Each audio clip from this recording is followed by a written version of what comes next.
Hello. Hi, everyone. We're about to get started, so come on in, take your seats, come up nice and close if you like. No one ever wants to sit in the front row. So if you want the best seats in the house, they're still available. So while you all take your seats, I just wanted to welcome you all to Music Market. This is the second VMDO links that we've had this year. So it's a pleasure to have you all in person. For those of you that don't know me, my name's Katie Stewart. I'm the General Manager at the Victorian Music Development Office. And before we begin today's session, I'd like to acknowledge the traditional owners, the Wurundjeri people of the East Kulin Nation on whose unceded land we're on today. And I'd like to pay my respects to elders past and present and to all First Peoples here with us today and also joining us online. For those of you in the room today, you may not know that this is a hybrid event, so we do have a virtual audience and we're very much encouraging them to participate in the conversation today. Online, you have the ability to jump in the chat function in our live stream. We also have Mel Pose from the VMDO team who's sitting in the chat with you. So if you have any questions that come up during the conversation, feel free to jump in and submit them whenever you like, and then we'll get to your questions first at the end of the panel discussion. And then for our audience in person, we're going to have some time for questions for you as well. We'll roam around the room with a microphone after we've answered the online audience questions. So at the end of the panel, we're going to have some more time to hang around, have a chat, have a drink and a bit of a snack on us. And I'd like to now hand it over to our panel today, who will be talking about mastering merch. Going to hand the reins over to our wonderful moderator, Kate Adams from Association of Artist Managers, who will introduce the rest of the panel. Hello. Oh, thanks, Katie. Hi, everyone. My name's Kate. I'm from the AEM. I also run Fresh Air Artist Management. Thank you so much to the VMDO for inviting the AEM to co-host today's panel. I would like to, and also thank you to the Music Market for having us. I'd like to introduce you to our merch experts for today. We have Ash Hills from Unified Management, and we have Jack Dowling McDonald. I've got it in the right order, from Sound Merch.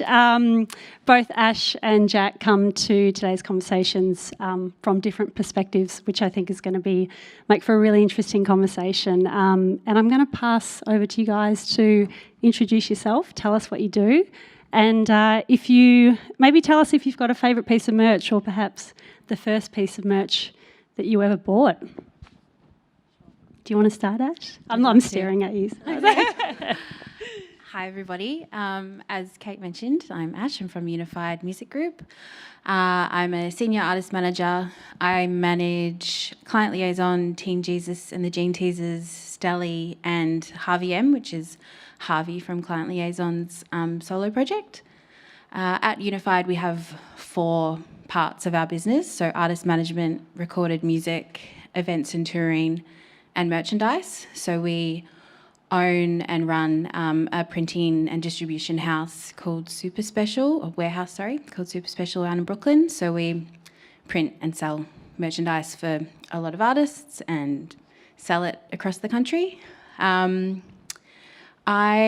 favourite piece of merch I think I have at the moment is probably a Team Jesus and the Gene Teasers t-shirt. I got it when we started working with a band, and I've since had a baby, so the print on the front is like severely stretched and it looks really bad, but I probably won't get it. I probably won't get rid of it. Tells the story. Thank you, Ash and Jack. My name's Jack. I am the production manager for Sound Merch. We're a music merchandise company. We do everything from production to fulfillment with that web base for the artists.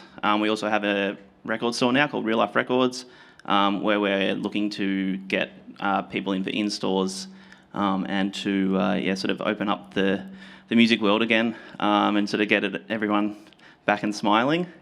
I suppose my role essentially is to work with the artists and management team to produce merch, whether that's my expertise in telling them what might work in terms of styles, colours, products, to even simply things like size splits, as something that I would be passing on to the artists. My favourite merch, I'm just a sucker for tea towels. I think they're the ultimate. I can't think of one especially, but I would say a special mention to the Julia Jacqueline crushing jumper, which is the most worn jumper in Melbourne. I worked with Julia's team for a bit, and I think we placed orders just, every fortnight. Yes, yeah. Restocking that one. Yes, absolutely. Thank you, Jack. And also, Paige, unfortunately, is unwell. She was meant to join us today, Paige Cho from Bolster. So, it's just the three of us today. So thank you, guys. I want to kick off with just talking about the basics of merch. So beyond simply being a source of revenue, merch plays an important role in as a marketing vehicle for artists, raising brand awareness, communicating their aesthetic. It's a means of connecting with fans.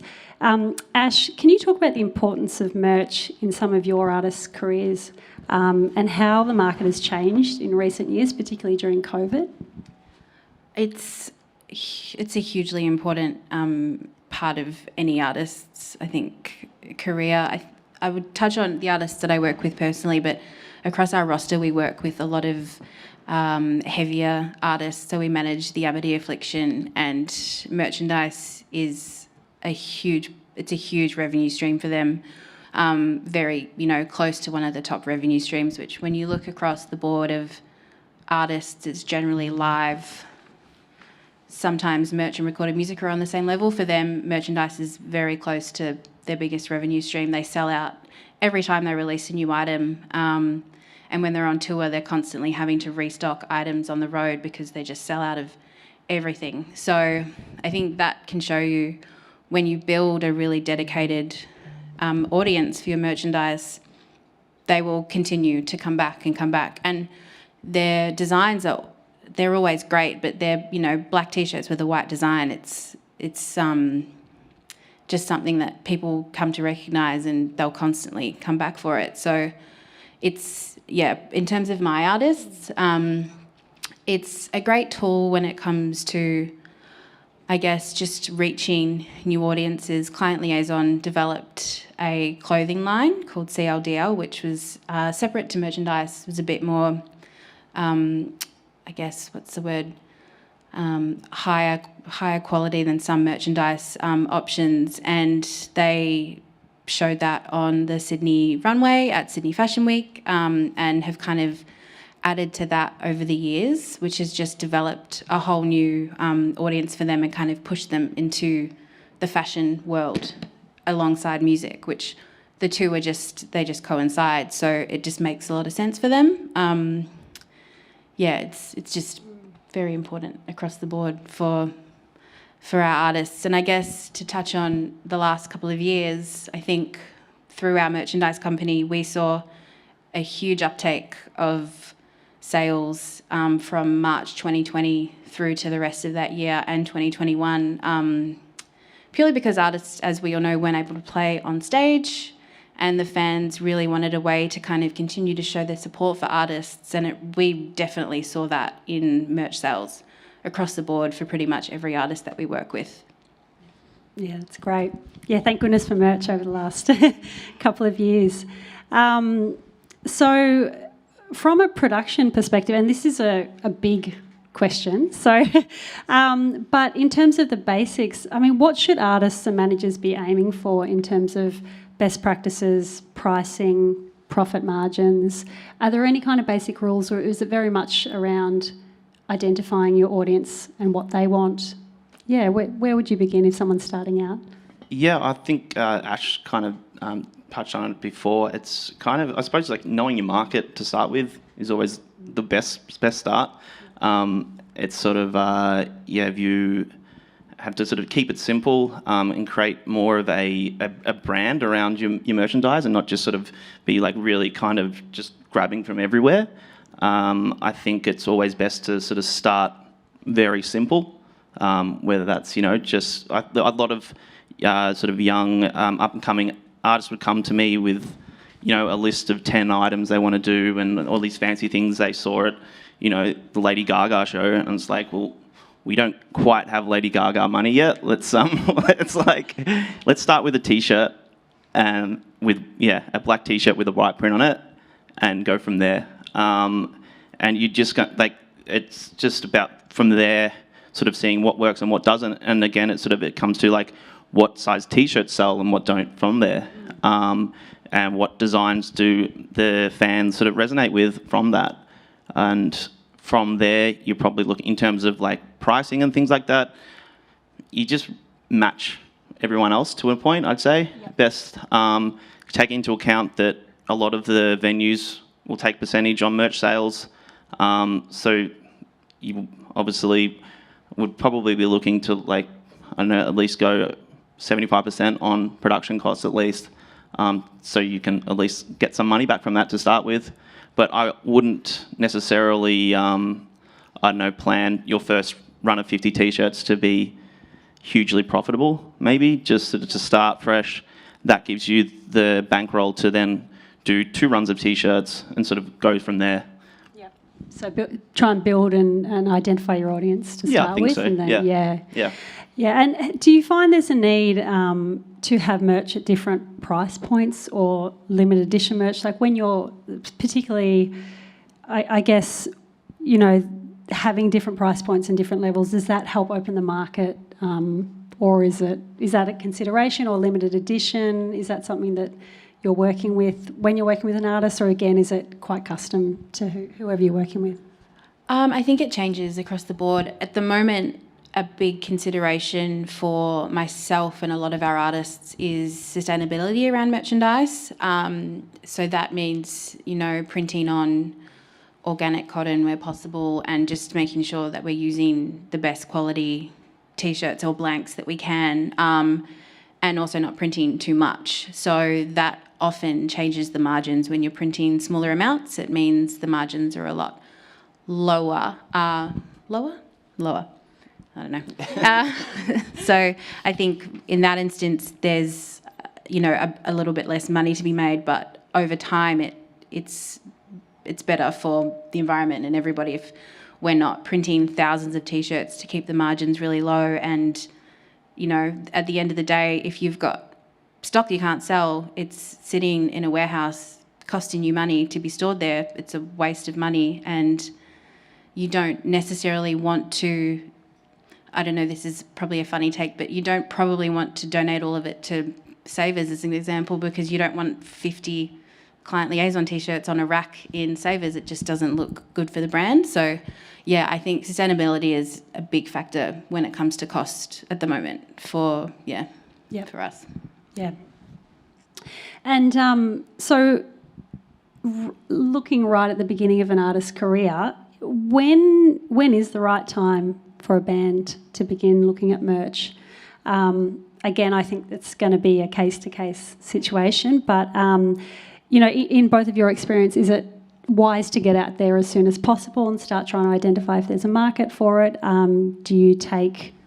I might start with you, Jack. If you have a new band come to you, what kind of general advice are you giving them right off the bat? Like just before, I'd probably, a new band, I don't know, try and everyone pull their money together. $400, you could probably get a run of T-shirts, and just start there. Yeah, just with basic T-shirt. Yeah, basic. Yep. Get a friend to sell it. You don't so often. Again, we'll have people coming in and being like, "Can we get a merch seller? Can we get this?" I'm like, just get a mate to stand there. Buy them a couple of beers over the show. They'll do it. Price it reasonably, and just go from there. It's not like a super expensive exercise to start. It's just about dipping your toe in and getting there first. Do you have any examples? I don't want to put you on the spot if you don't, but are there any examples, either of you, of an emerging band that's done this really well? Like whether they've just done it step by step and it's worked really effectively, or they've done something really bold right from the get-go and it's worked wonderfully. Is there anything out there that kind of comes to mind? One that comes to mind for me is Pinch Points, because whenever they get photos, they're wearing their T-shirts, which is good. Like, it's very recognisable. That would be for me, yeah. And they've sort of created a bit of a brand around that. Yeah, point. Not for me, off the Not top for of you. my head. Yeah. Cool.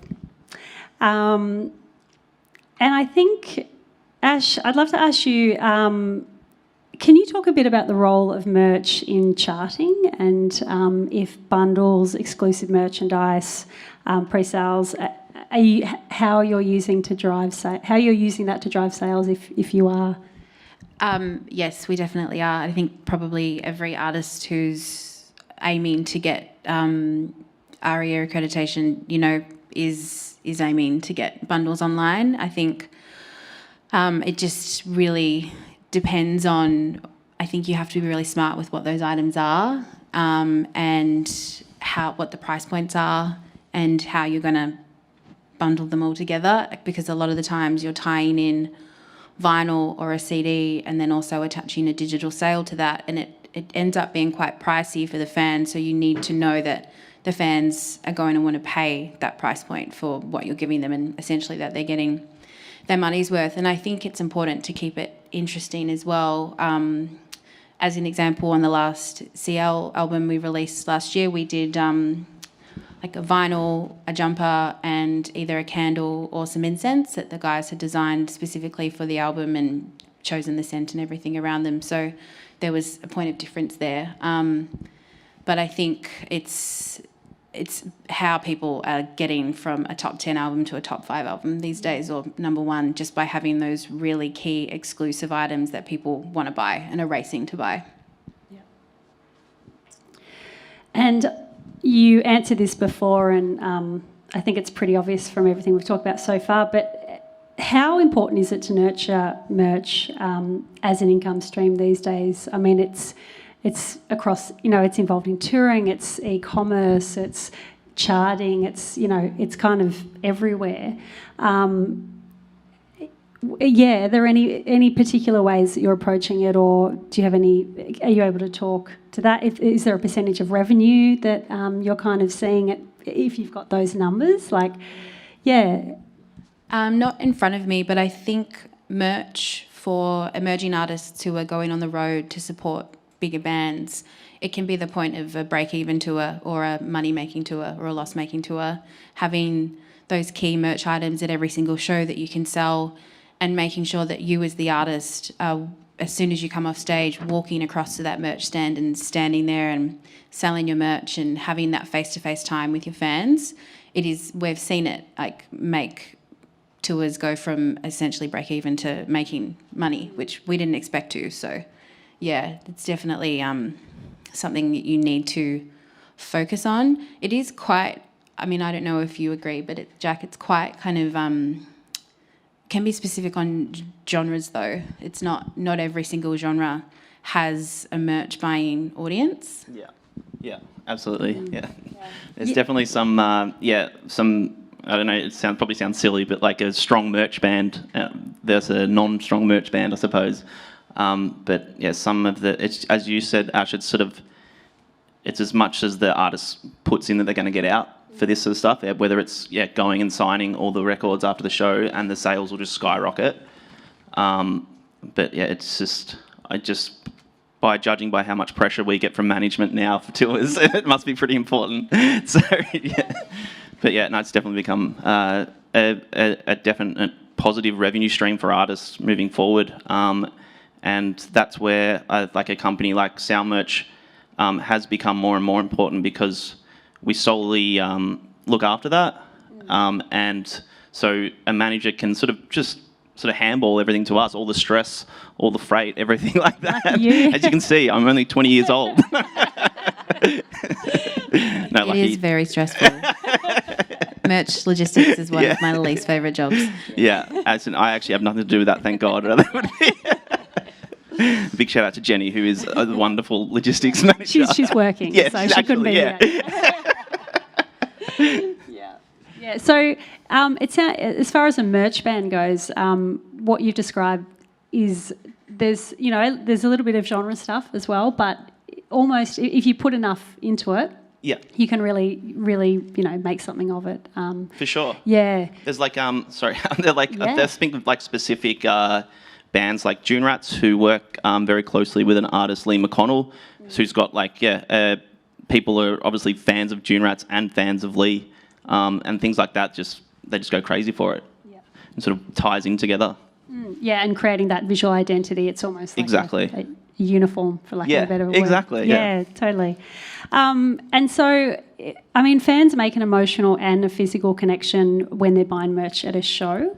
How can this experience be replicated with e-commerce? So, Jack, from Sound Merch's perspective, you have a lot of artists that are manufacturing merch through you for tour, but also running a store through Sound Merch. Yep. How, beyond just getting it up online, what kind of things are artists and their team exploring to kind of replicate that, real fan connection? Sure.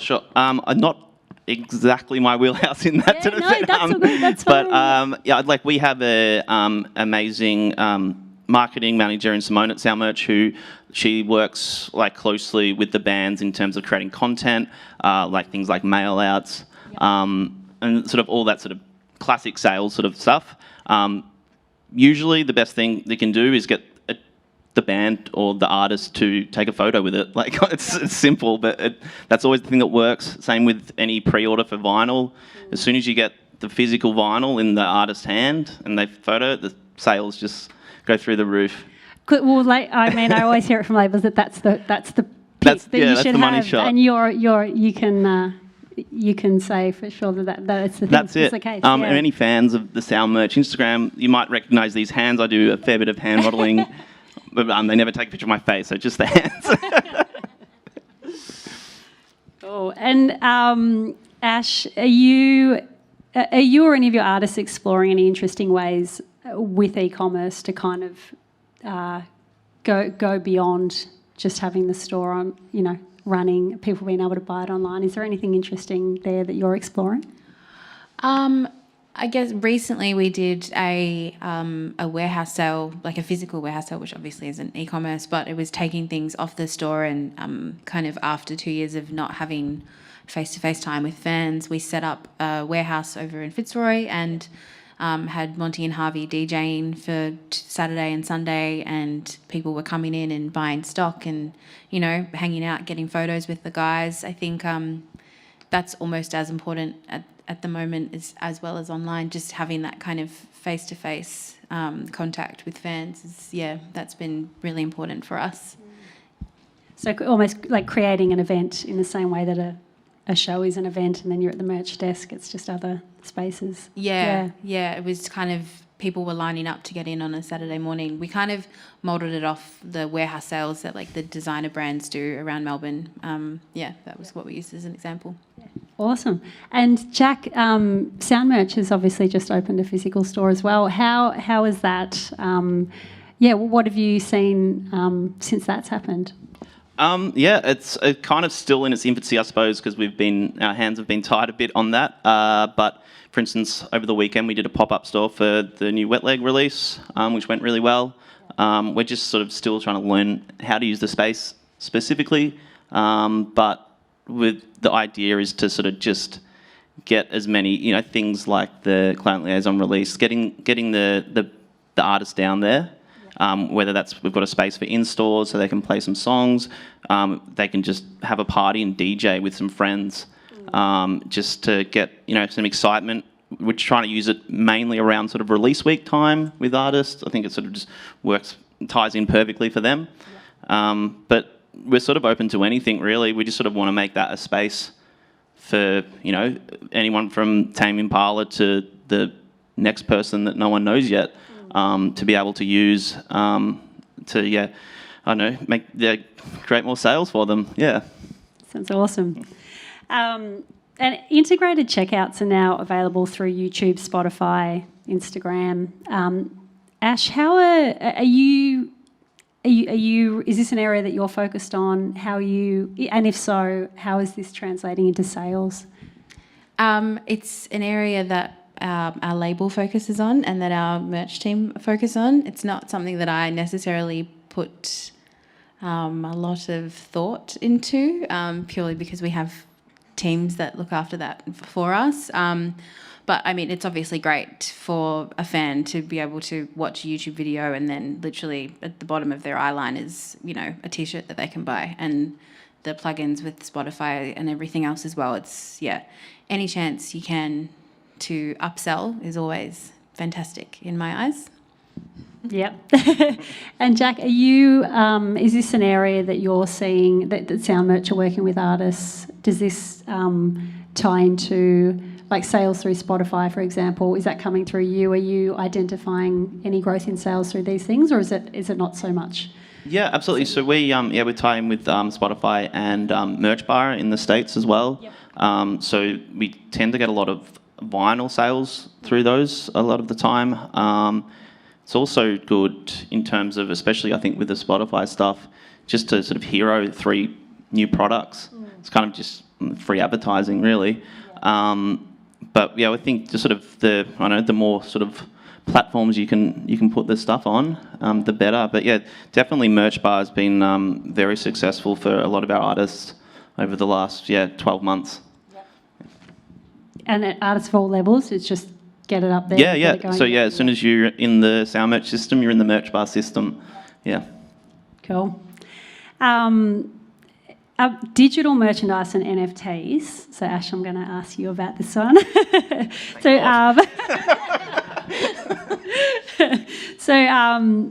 Bands like Client Liaison have obviously explored this space. I'd be interested to hear more about that experience. Was that something that you personally were involved with?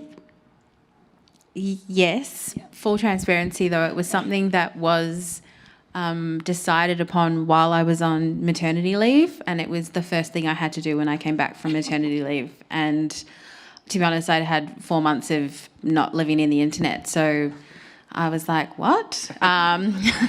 So we sold Client Liaison Soul as an NFT on the internet.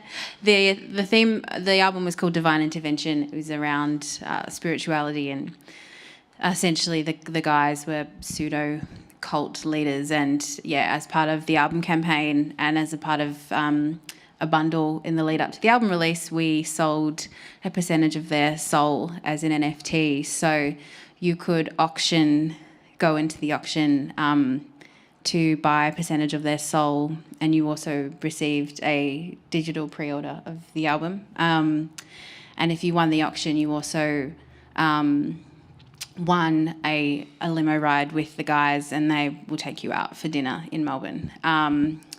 So I am familiar with the world of NFTs, but it's obviously such a buzz thing at the moment, and I think the main thing is to know that the audience is there for it and not just rush into it for the sake of it, because I think a lot of people are really rushing into that world at the moment, and I think it needs to make sense for your fans. It obviously made sense for the story we were telling at the time, but in terms of the guys stepping back into the world of NFTs and Web3, we will probably eventually, but it's not something we will be doing right away.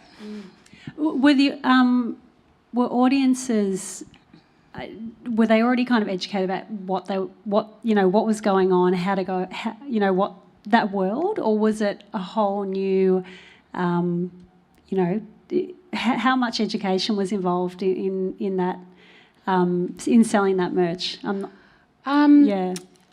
To be honest, I don't know if it was our core fans that were involved in that process. I think we tapped into a very small percentage of our fan base that are interested in that, and they were definitely there, but I don't think it was a core Client Liaison fan that is interested in the world of NFTs, which is why we've taken a step back and we'll do something different next time.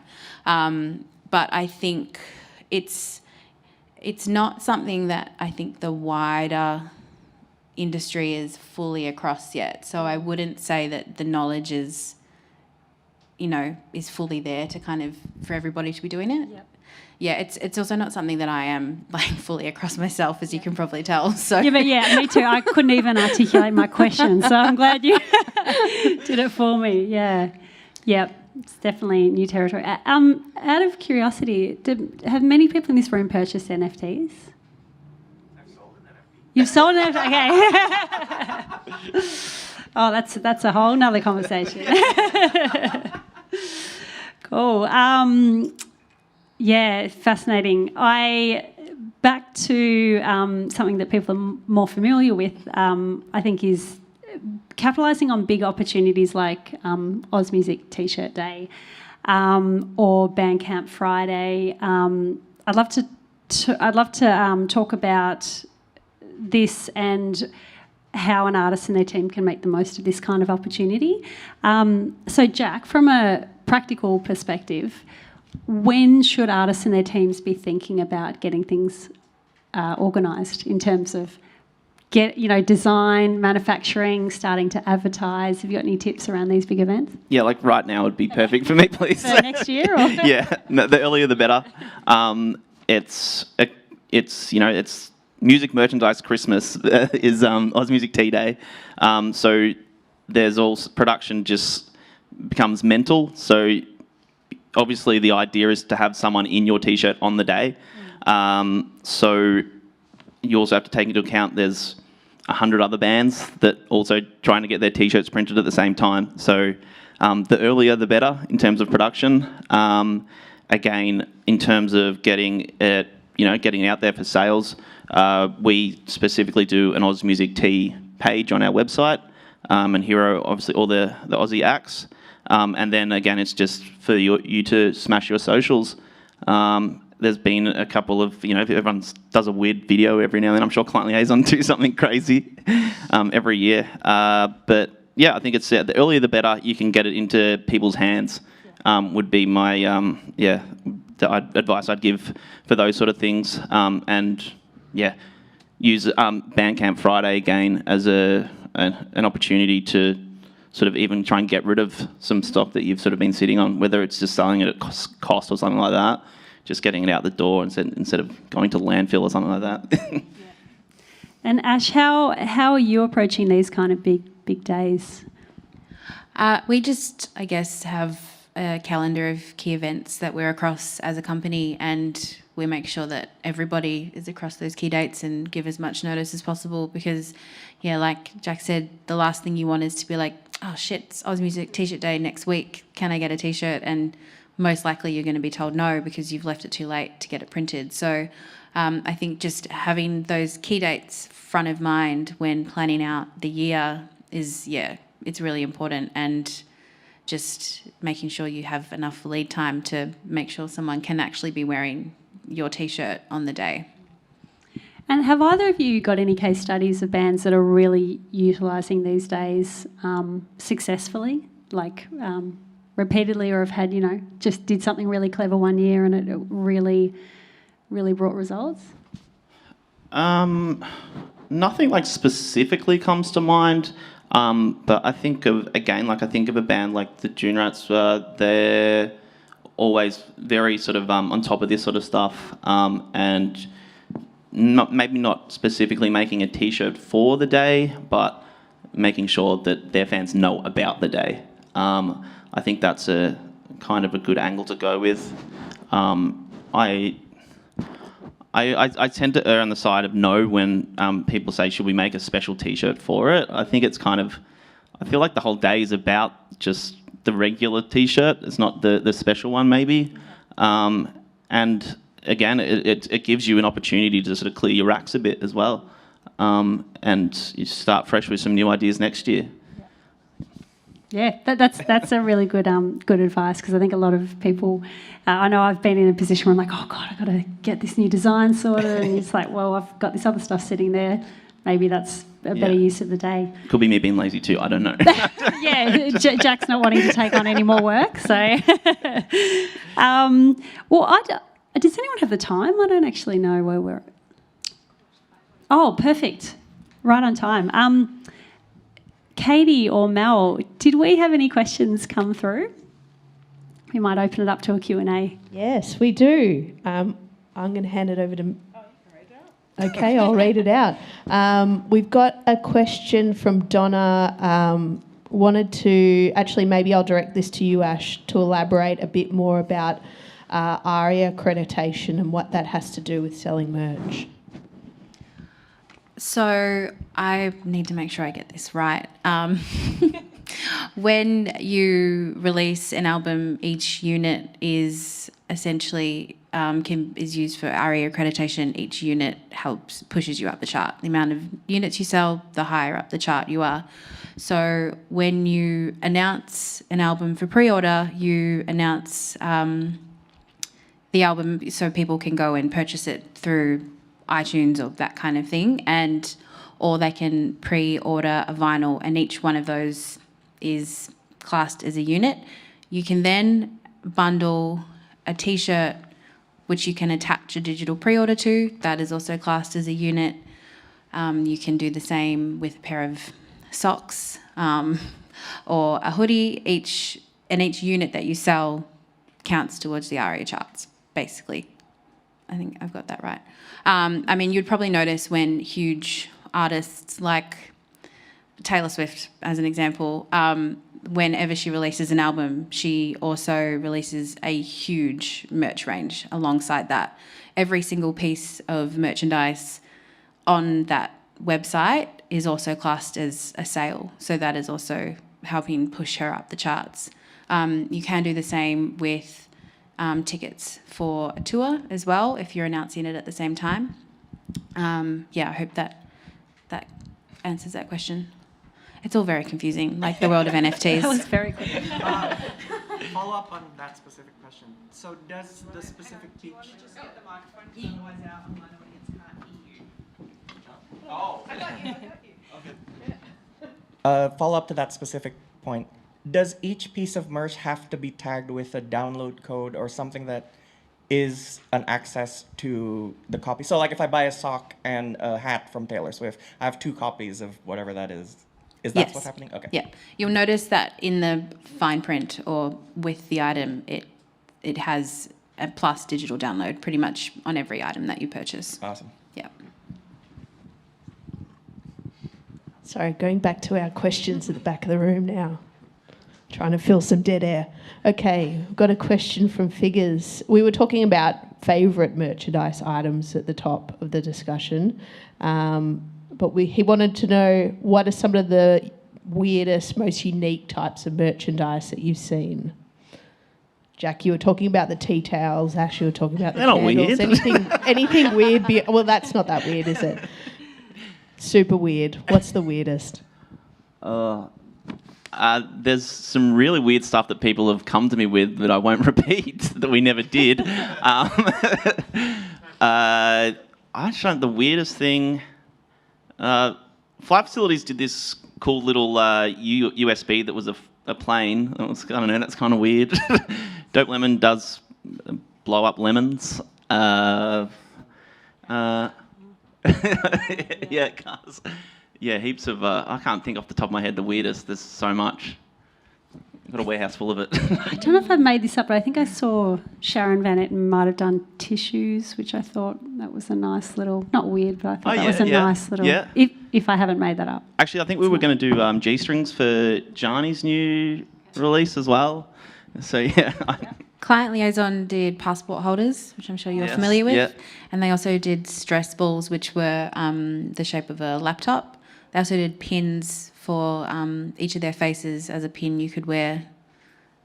They've done a lot of stuff that we just got rid of in the warehouse sale. Okay, this is the part of the show where we open it up to the audience. Which we already started off, actually. So has anyone in the room got any burning questions they want to ask? All right, Simone. Anything you advise not to make in terms of a piece of merch that's just a massive flop? Kids' t-shirts.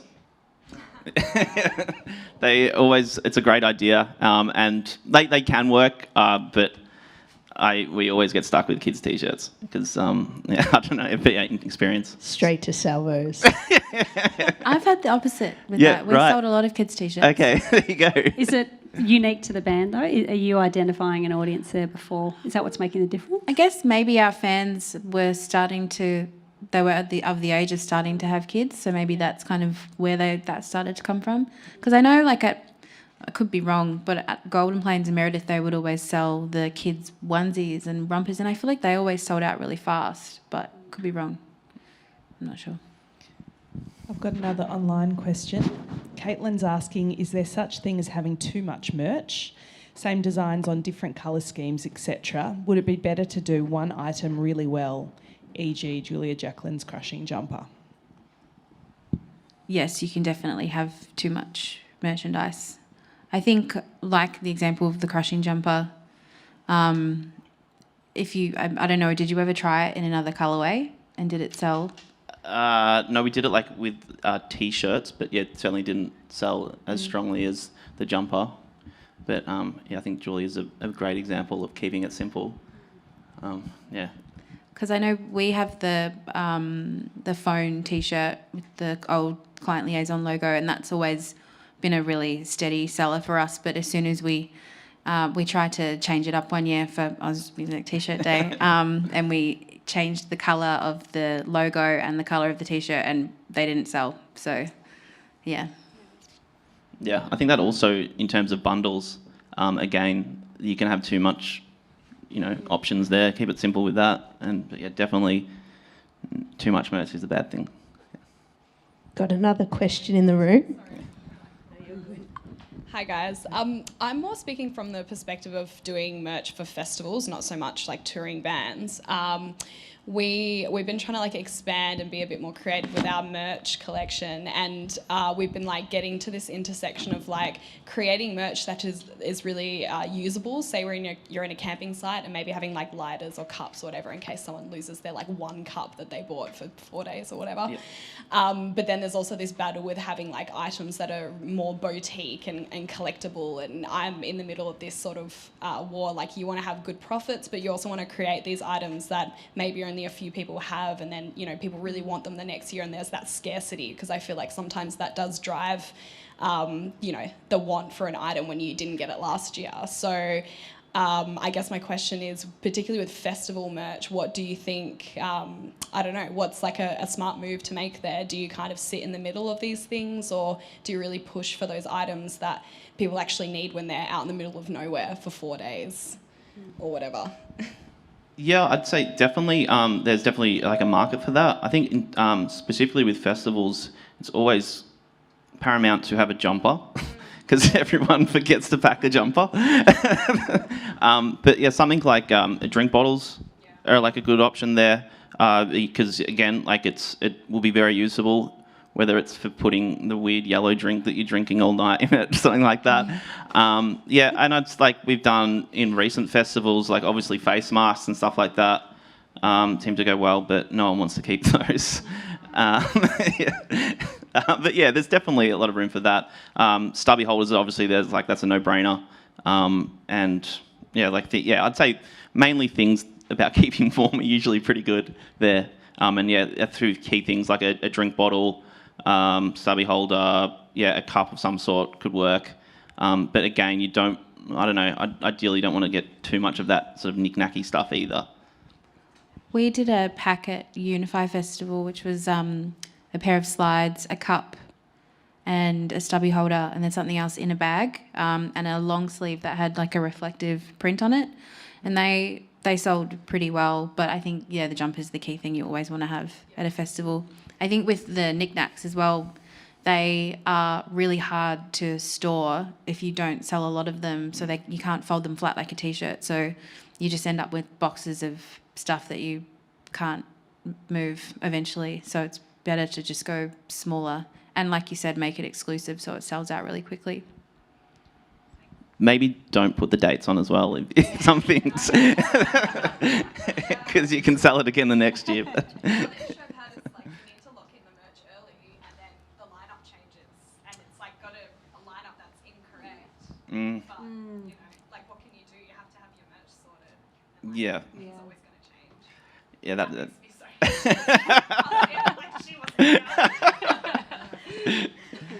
Yeah, that's a tough. I suppose that's within that sense, it'd be kind of talking with the printers and production people to sort of hold off as late as possible with that back print on or whatever the lineup is on.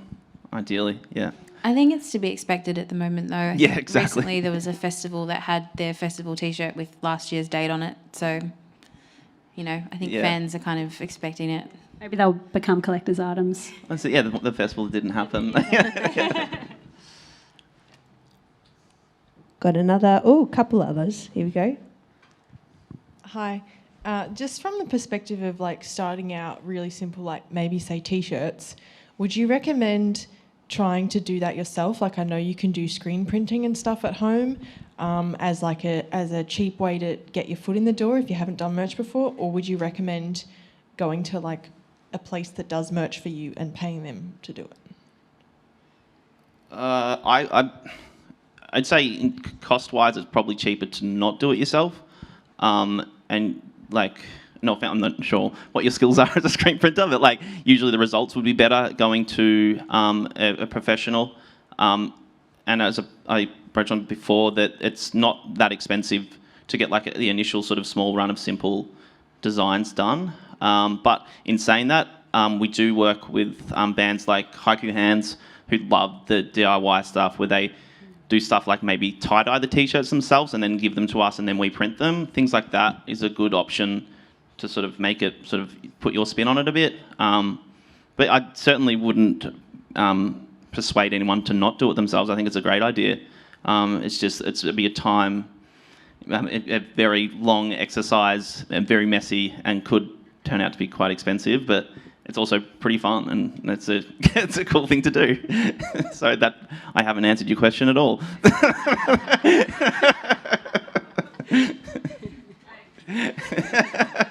I used to work with an artist who thought it would be a good idea to go to the op shop and buy all the white T-shirts she could find secondhand. They'd been worn and they'd sweat stains all over them. And then she wanted to screen print them all herself. And at first, it was a great idea. She was so excited. And then 5 T-shirts in, she was like, I'm over this now. So I think if you're prepared to do it, maybe give it a go. But it's not an easy feat, printing lots and lots of T-shirts on your own. Messy work. Another question? Hi, guys. I was curious on both of your opinions on whether you think there's going to be any significant changes in the merch industry in the next 5 to 10 years. Like, where do you see it going? How do you see it changing? And more specifically, what do you see changing? And maybe especially from the perspective of sustainability as well. Thank you. Yeah, I think that's probably going to be the biggest change over the next 5 years. We're just noticing, and I'm sure it's probably the same for you as well, artists care, not that they haven't cared in the past, but it's really front of mind when they're deciding what they want to print, how much stock they want to print, what they're printing on, and where it's going, how it's being shipped around. There's just so much waste in the merch industry that something drastically needs to change to make impact, and I think that has to be it has to be industry-wide. It can't just be done artist by artist because otherwise nothing will change. But there's a lot of great options now when it comes to printing on stock that, is recycled or organic. Also, there's bands like 1975 who are one of the biggest pop bands in the world who are, really making huge changes and reprinting new designs on top of old designs, basically. So they're recycling their own old merchandise, which other artists are then using. There's also brands like Homie in Melbourne who are taking old stock and then upcycling it into a brand new item of clothing and a designer piece of clothing. So I think the biggest change is going to be around sustainability and probably NFTs. But yeah, the biggest change will be around the sustainability in merchandise. Yeah. Yeah, 100% agree. Sustainability is what everyone's pushing for now. In terms of what we can do in terms of printing and t-shirt manufacturing in the next 5 to 10 years is going to be completely different to what we do now as well. We're sort of pushing into sort of more of a region of being able to do shorter runs, so don't have that wastage in terms of t-shirts printing. The ink, isn't the chemicals that we once used. All these things, and they said that it's going to be every band I talk to now. That's king for them. It's that they want something that they can be proud of. I think gone are the days of the sort of fast fashion t-shirts out the door sort of thing. Definitely sustainability is where we'll be sort of in the next 10 years. Hopefully every t-shirt is on a recycled cotton t-shirt. Oh, another question. Almost didn't see your hand. So, so we see like established artists selling vinyl, right? But like for emerging artists, when does vinyl make sense? Like what performance, like where would vinyl make sense? Like in the ascent, assuming that they are gonna get there. Vinyl is probably the biggest headache in the music industry right now. It's the wait times are 6 months plus, and you can't, at the moment, it's hard to find somewhere to do small runs of vinyl. You're having to order hundreds or thousands to actually make it worth your while. So, personally, I think if you can find a plant that you can do a small run in, and it's not going to cost you, your entire bank balance, which seems to be the case at the moment, I wouldn't be rushing into it. I manage a band called Teen Jesus, and the Gene Teasers, they have their EP coming out next month, and we had to make the decision we just couldn't do physical product for their EP because it's 5 songs. It was going to cost us about $40 per unit, and we couldn't sell it for that. So, sorry, it's not a great answer, but it's at the moment it's such a hard part of our industry that something needs to happen. I think Jack White's telling people they need to start buying their own plants. So maybe Sound Merch can buy a vinyl pressing plant. Sure. Jack White's calling on the majors to build vinyl pressing plants, and he's put on like a video call out, made a really big deal of it, saying he's made an investment through Third Man Records, but it can only carry so much, and a lot of indie labels are coming to him saying, Jack White, help me. Well, because it was the Adele and Taylor albums that pushed everything back by 4 months almost across the world. So, and they're majors. Any other burning questions in the room? Got another one?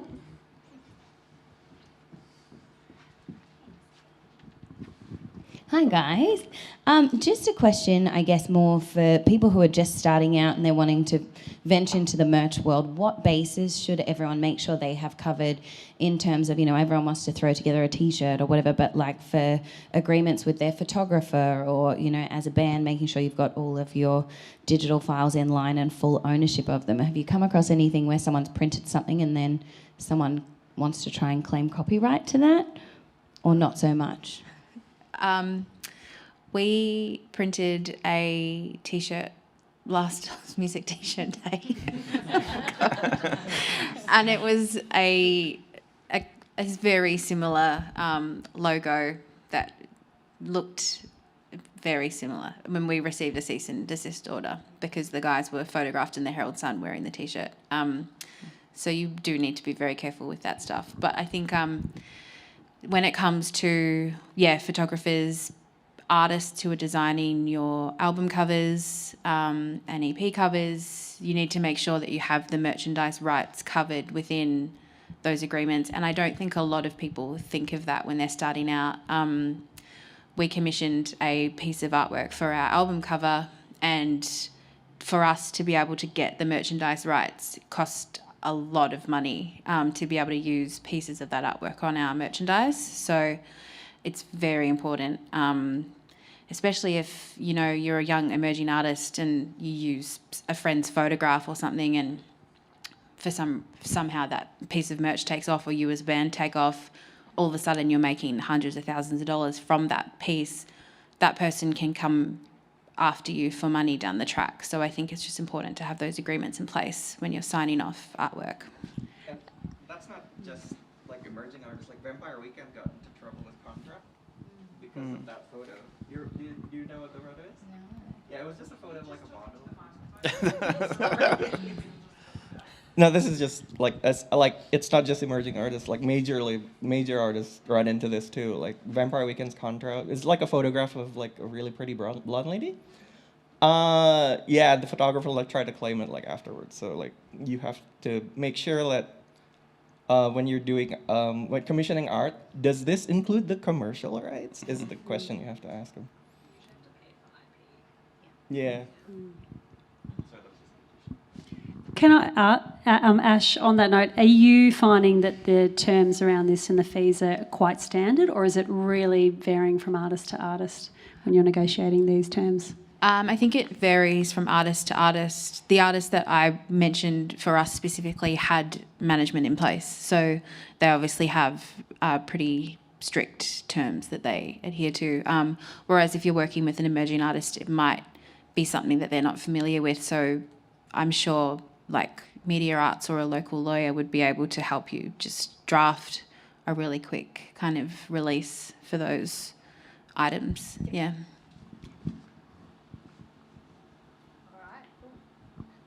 All right, we might wrap it up there. Thank you so much, everyone, for your fantastic questions and for coming down this afternoon. A couple of things came to mind towards the end of the conversation. We're doing some work with Green Music Australia at the moment. Music Victoria are part of a sustainability program, and they actually shared some, one of their website links has quite a lot of information about sustainable merch on there, so would recommend checking that out if that's something you're interested in. And also I picked up that there's an interesting piece of merchandise being worn on this panel that also got worn on the last panel, Pointer recording socks. So I feel like every time we have VMDO links, somebody has to wear a pair of Pointer recording socks. Yeah, so I changed my answer to my favourite merch item. Amber, who moderated the last panel, was wearing a pair too, so that's really funny. So I'm going to jump back in the shot. So I guess if you want tips on product placement and good exposure, you talk to Pointer Record. Only because I'm looking at everyone's feeds today. So thank you so much. Thanks to our online audience for jumping in and submitting your questions. Mel's put a quick link to our post-event survey in the chat.